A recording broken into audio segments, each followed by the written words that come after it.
Hi guys, আসসালামু আলাইকুম। কেনে আছে সব? আশা কৰোঁ চবে ভালে আছে। ময়ো আল্লাহৰ ৰহমতে বহুত ভাল আছোঁ।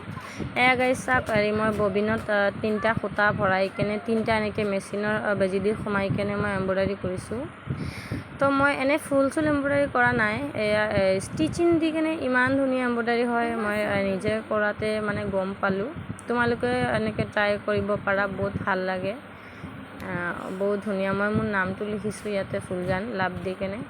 এনেকৈ বালিচৰ কভাৰ মই 4টামান বনাম।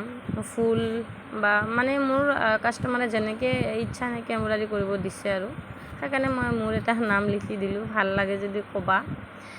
আৰু এনেকৈ বালিচৰ কভাৰ পূৰা কেনেকৈ মই বনাওঁ ষ্টিল শিকিবৰ কাৰণে মোৰ ফুলজান কাটিং ব্লগ চেনেলটো ছাবস্ক্ৰাইব কৰি ৰাখিবা, মোক ফ'ল' কৰিবা। মই এনেকৈ আৰু নতুন বহুত ধুনীয়া ধুনীয়া বস্তু লৈ আহি থাকিম।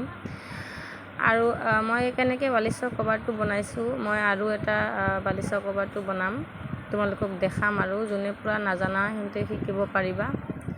আৰু মই এই বালিচৰ কভাৰটো এনেকৈ 1/2 ইঞ্চি কৰি মই কুচি দিয়াটো ৰেডি কৰিছোঁ, ছাইডটো।